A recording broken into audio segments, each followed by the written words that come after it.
بسم اللہ الرحمن الرحیم، الصلاۃ والسلام علی خاتم النبیین وعلی آلہ وصحبہ اجمعین۔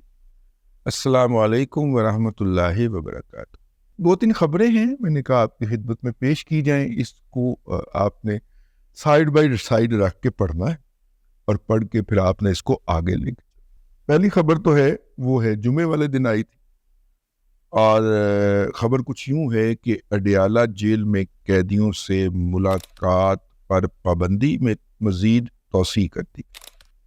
اچھا، یہ پابندی کب لگی تھی؟ 5 اکتوبر کو، اور صرف ایک قیدی پہ نہیں لگی تھی، عمران احمد خان نیازی کے اوپر، بلکہ اڈیالہ کے اندر قید ہر قیدی کے اوپر یہ پابندی لگی تھی۔ اور سرکار کا یہ کہنا تھا کہ چونکہ ہم نے منعقد کروانی ہے شنگھائی کوآپریشن آرگنائزیشن کی کانفرنس، جس کے اوپر یوتھڑ تبصرہ نگار اور یوتھڑ اینکرز اور اینکرنیاں اڈ کے آپ کے متھے میں بجتے تھے۔ دیکھو میرے متھے جی وجہ نہیں، ٹھیک ہے کہ جناب ایسی ہو، اس کے بغیر نہیں ہو سکتی ہے، یا وہ سارا کچھ ڈرامہ کرتے ہوئے پائے جاتے تھے، ٹھیک ہے۔ ویوز ملتے ہیں نا بھائی، ویوز کے جو بدلے میں پیسے آتے ہیں نا، ڈالر آتے ہیں، تو وہ کرتے ہوئے پائے جاتے تھے۔ خیر، مطلب کہ تھوڑا سا نوٹ کیا، وہ پابندی لگی، اور پابندی کے دوران پھر کوئی بھی نہیں مل پایا ان سے، اگرچہ اس دوران کہا گیا کہ خفیہ طور پہ جناب مولانا فضل الرحمان صاحب کی ملاقات کا اہتمام کیا گیا، لیکن آزاد ذرائع سے اس ملاقات کی تصدیق نہیں ہو سکی۔ ہمارے ذرائع کا آج بھی یہی اصرار ہے کہ ان کو ایک سے زائد مرتبہ اس دوران عمران احمد خان نیازی سے ملوایا گیا، اور وہ بھی آڈ آرز کے اندر، جب وہ بند ہو جاتا ہے سب۔ اس کے بعد جو ہے اس کے اندر کوئی میٹنگ نہیں ہوئی۔ وہ جو آتے تھے نا چھنجوتے، انہوں نے جب دیکھا یہ لاتے، ایک پنجوتا تو غائب ہو گئی، 2.5 پنجوتے نے نا، 2.5 میں ایک نکل گئے، ایک غائب ہو گئے، دوسرا جو ہے اس کو منع کر دیا گیا کہ اندر سے آ کے تم وہ سن کے جو آگے بک بک کرتے ہو، خبردار آپ کو دوجا پنجوتا بھی نظر نہیں آئے گا۔ ایک پنجوتا صاحب جو ہیں فیس انہوں نے لمبی جھاڑی ہے پی ٹی آئی سے، عمران احمد خان نیازی سے، اور جب ان مقدمات کے ہارنے کا وقت آیا ہے تو وہ منصہ شہود سے غائب ہو چکے۔ یہ اچھی پالیسی ہے، اور ان کے ورثہ شور مچا رہے ہیں بعین ہی جس طرح کے یہ 26ویں ترمیم کی منظوری سے قبل انہوں نے کھپ ڈال دی کہ ہمارے ارکان غائب کر دیے ہیں، ہمارے ارکان سے ووٹ ڈلوایا جا رہا ہے، بلکہ کئی ارکان کے گھروں کے گہراؤ اور پتھراؤ بھی کر ڈالے۔ لیکن جب ترمیم پیش ہوئی، اس کے اندر کوئی ایک رکن پی ٹی آئی کا یا سنی اتحاد کونسل کا ووٹ ڈالنے والا اس کے حق میں نہیں تھا۔ یہ تو اپنا پاندان اٹھا کے وہاں سے نکل گئے نا، ٹھیک ہے، یہ اپنا پاندان اٹھا کے نکل گئے۔ پاندان کا قصہ بھی عرض کریں گے، آپ نے ساتھ رہنا۔ اچھا جی، میں پہلے خبر پڑھ لوں۔ تو اب جناب جب 17 تاریخ کو پابندی اٹھنا تھی تو اس دن یہ نوٹیفکیشن آ گیا، جس سے اے آر وائی نے خبر بنائی، اور اے آر وائی میں چونکہ ہم نے ایک تار شارٹ کی ہوئی ہے تو ہمیں بھی آ جاتی ہے اے آر وائی کی خبر۔ تو میں کہتا ہوں کہ بدترین خبر پڑھ کے نا آپ کو خوشگوار ترین جو ہے خبر سنائی جائے، بدترین خبر سے آپ کو خوشگوار ترین نتائج سنائے جائیں۔ ویکھو نا، پھر ایسا مہارت ہے کہ نہیں۔ ذرائع کے مطابق اڈیالہ جیل میں ملاقاتوں پر پابندی میں توسیع پنجاب حکومت کے ایک حکم نامے کے ذریعے کی گئی ہے۔ اڈیالہ جیل میں ملاقاتوں پر پابندی کا فیصلہ سیکیورٹی خدشات کے باعث کیا گیا ہے۔ ذرائع: جیل میں ملاقاتوں پر پابندی کا اطلاق سیاسی قیدیوں سمیت عام قیدیوں پر بھی ہوگا۔ پنجاب حکومت نے 4 اکتوبر سے 18 اکتوبر تک اڈیالہ جیل میں ہر قسم کی ملاقات پر پابندی عائد کی تھی۔ 18 اکتوبر کو جیل میں ملاقات پر پابندی میں 2 روز کی توسیع کی گئی تھی، اور سیکیورٹی خدشات کے باعث جیل میں ان ملاقات پر پابندی کا حکم تا حکم ثانی رہے گا۔ ٹھیک ہے، یہ انہوں نے خبر جاری کر دی۔ اچھا دیکھیں، کئی حکیم ہوتے ہیں، کئی ڈاکٹر ہوتے ہیں۔ حکیم جو ہوتے ہیں وہ اپنے طریقے سے علاج کرتے ہیں، ڈاکٹر جو ہوتا ہے بھلے وہ این ڈی یو کا پی ایچ ڈی کیوں نہ ہو، وہ اپنے طریقے سے علاج کرتا ہے۔ تو آج کل سنا کہ ڈاکٹر صاحب علاج کر رہے ہیں، تھوڑے کو بہت سمجھنا ہے، خط کو تار سمجھنا ہے، ہاں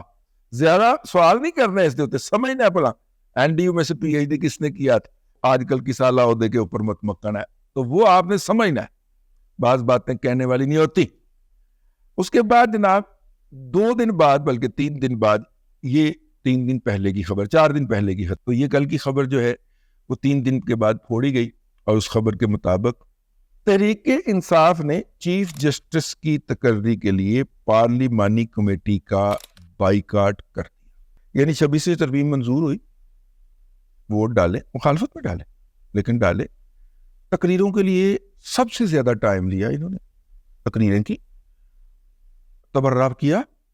بک بک کی، بہتان لگائے، جھوٹ بولا اسمبلی کے فلور کے اوپر کھڑے ہو کے۔ اچھا، اس کے بعد جناب جیسی کاؤنٹنگ ہونے لگی تو انہوں نے 1-2 شکوں کے اندر مخالفت میں ووٹ ڈالا، لیکن چپ کر کے اپنا پاندان اٹھا کے باہر آ گئے کہ ہم نہیں کھیلتے، باہر آگے کوئی کھپ شپ نہیں ڈالی، کرو کر ہی چلے گئے۔ تو اب میٹنگ ہوئی ہے، اس کے بعد اس کے اندر کی خبر جو ہے وہ جناب نکالی ہے کسی نے، رپورٹر نے، ہم نے وہاں سے بھی چوری کی ہے۔ پارٹی کی کور کمیٹی اور سیاسی کمیٹی کا مشترکہ اجلاس ہوا، جس میں کور کمیٹی اور سیاسی کمیٹی کے رہنما ایک دوسرے سے الجھ پڑے، ننگی گالیاں دی گئی، ایک دوسرے پر سنگین الزامات لگائے گئے، بکنے کے، پیسے پکڑنے کے، یہ کرنے کے۔ ابھی ان کا کوئی رکن جو ہے اس نے ووٹ نہیں دیا تو مخالفت میں دیا ہے، لیکن لگائے گئے۔ اچھا جی، خبر بڑی مزیدار ہے۔ بیرسٹر گوہر اور علی ظفر نے کہا کہ ہمیں پارلیمانی کمیٹی کا حصہ بننا چاہیے تھا اور اس لیے ہم بنے ہیں، جبکہ ان کے برعکس سلمان اکرم راجہ سمیت اکثریت نے کہا کہ یہ ایک غلط کام ہے، اور اس پہ علی ظفر اور بیرسٹر گوہر کو اپنے دوستوں کی طرف سے کھری کھری سننا پڑی۔ ایک آدھ نے گالی بھی دی، ٹھیک ہے، وہ بڑی معروف گالی ہے یار، آج کل تو لڑکیاں دیتی ہیں وہ پین کی جو گالی ہے، باقی بھی سمجھ آتے ہیں، تو وہ گالی بھی دے دی۔ اس پہ سلمان اکرم راجہ صاحب، جن کا میں تعارف اپنے 1 دن پہلے والے ولاگ میں کروا چکا ہوں، 2 دن پہلے والوں میں، انہوں نے فرمایا کہ میں پارٹی کا جنرل سیکرٹری، پارلیمانی کمیٹی کے نام میری مشاورت کے بغیر کیسے چلے گئے؟ جس ترمیم کو ہی نہیں مانتے تو پارلیمانی کمیٹی میں شرکت کیوں کی جائے؟ انہوں نے کہا تو کور کمیٹی کا پارلیمنٹ میں بھرپور احتجاج نہ کرنے پر بھی جو پارلیمانی کمیٹی ہے اس کے اوپر شدید تحفظات کا اظہار کیا گیا۔ ہمارے ارکان کو یا تو مکمل بائیکاٹ کرنا چاہیے تھا یا بھرپور طریقے سے اندر جا کر احتجاج کرنا چاہیے تھا۔ 10-12 اراکین جو ہیں وہ اندر گئے اور فرینڈلی اپوزیشن کا تاثر ملا۔ بائی دا وے، علی ظفر صاحب جو ہیں وہ ترمیم منظور ہونے کے بعد اسحاق ڈار اور پرائم منسٹر چاچو کے پاس گئے اور انہیں مبارکباد پیش کی، اور اسی طرح جو لا منسٹر ہیں وہ میرا خیال منظوری کے بعد گوہر جان کے پاس آئے اور گوہر جان نے بھی ان کو جپھی ڈالی، ٹھیک ہے، اور مبارکباد دی۔ تو اس کے اوپر یہ کہا گیا کہ جی 10-12 ارکان کے جانے سے فرینڈلی اپوزیشن کا تاثر ملا، ہمارے کارکن اور مقامی رہنما اس ساری صورتحال سے مایوس ہوئے، بیرسٹر گوہر اور علی ظفر کی وضاحتیں مسترد کر دی گئیں، اپوزیشن لیڈر عمر ایوب کے کردار پر بھی سوالات اٹھا دیے گئے، کس نے پارلیمانی کمیٹی کے نام دیے اور کس سے مشاورت ہوئی بتایا جائے، ارکان کور کمیٹی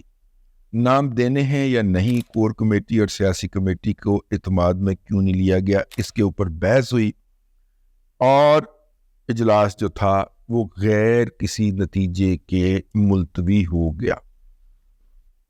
اس وقت اگر پارلیمان کی صورتحال دیکھ لی جائے تو ہر وہ جگہ جہاں سے کچھ 4 ٹگے ملتے ہیں یا کچھ 4 آنے ملتے ہیں، وہاں پہ پی ٹی آئی کے ارکان سب سے آگے لائن میں لگ کے تو اپنا نام لکھوا رہے ہوتے، جو پورے مہینے کا پیسے ملنے ہوتے ہیں، جو آخر میں ملنے ہوتے ہیں، یہ مہینے کی ابتدائی تاریخوں میں ہی لے جاتے ہیں، ٹھیک ہے، لیکن نخرہ یہ ہے کہ اندر بیٹھ کے تو اس طرح کی حرکتیں کرتے ہیں اور ساتھ میں یہ اپنی خبریں بھی لیک کرتے ہیں پارٹیسپینٹ کو۔ تو یہ ہوا جی، کہنے کا مطلب یہ ہے کہ اندر خانے تو انہوں نے مطلب پی ٹی آئی نے پوری اپوزیشن کا کردار ادا کیا، جس طرح فرینڈلی اپوزیشن کیا کرتی ہے، فیسیلیٹیٹ کیا، اور جیسے ہی وہ اپلیکیشن منظور ہوئی اور امینڈمنٹ منظور ہوئی، مبارکباد پیش کر کے گھروں کو تشریف لے گئے۔ یہ تو تھا ان کا ایکچوئل کردار۔ اب آ جائیے کہ اب یہ لڑ کیوں رہے ہیں؟ اب لڑ اس لیے رہے ہیں کہ عمران احمد خان نیازی سے ملنے کا وقت ہوا چاہتا ہے۔ یہ پابندی جو ہے تا حکم ثانی ہے، کسی نہ کسی بہانے انہوں نے عدالت سے فیصلہ لے کے پہنچ جانا ہے، آج نہیں تو کل ملاقات ہو جائے گی، تو آج نہیں تو کل ملاقات ہوگی، تو اس میں عمران خان تو گالیاں نکالتا ہے، بھائی ماں بہن کی گندی گالیاں نکالتا ہے، بلکہ ایک دفعہ تو کچھ کپ شپ کوئی سنا مارنے لگا تھا، جس پہ میری سورس نے کہا اٹ مارن لگا سی، میں کہا اٹ تک کتوں آ گئی، کہنا نہیں وہ ہاتھ میں جو آیا کپ شپ چوک کے مارن لگا سی ایک ادھے بندے نے، ٹھیک ہے، وہ ساتھ میں اس نے کوئی چپس شپس پیا ہوگا نا، کوئی چقندر کا جوس پیا ہوگا، بھائی کوئی شہد چاٹا ہوگا اس نے، ٹھیک ہے، تو وہ پڑا ہوگا ساتھ میں اس کا کوئی برتن شرتن، تو وہ اٹھا کے مارنے لگا تھا ایک بندے کو۔ تو کہنے کا مطلب یہ ہے کہ اب چونکہ اس سے ملاقات ہونی ہے تو اس سے ملاقات کے لیے ماحول سیٹ کیا جا رہا ہے۔ اس وقت جو ہے پی ٹی آئی کی کوڈ کمیٹی ہو یا اس کی پارلیمانی کمیٹی ہو، دونوں میں سے کوئی نہیں چاہتا کہ عمران احمد خان نیازی باہر آئے، بلکہ انہوں نے فرمائش کر کے اس کی ملاقاتوں کے اوپر پابندی میں توسیع کروائی ہے کہ اگر آپ چاہتے ہیں کہ یہ ٹرانزیشن آسانی سے گزر جائے تو پھر اس کا رابطہ ہم سے منقطع ہی رہنے دیجیے، وہ فون کر کے یا زبانی کلامی پیغامات کے ذریعے، پنجوتے کے ذریعے ہمیں بلیک میل بھی کرتا ہے اور دھمکیاں بھی بھیجتا ہے۔ اب سمجھ آئیے پنجوتا کیوں گیا، ایس گلو گیا، اور پنجوتے کو کہا گیا کہ پنجوتے تو اپنا ہیرو بن، اور جعلی خبر پھیلا کے اغوا کر کے لے گئے، وہ جا کے پتہ نہیں کتنے چھپیا ہونا ہے،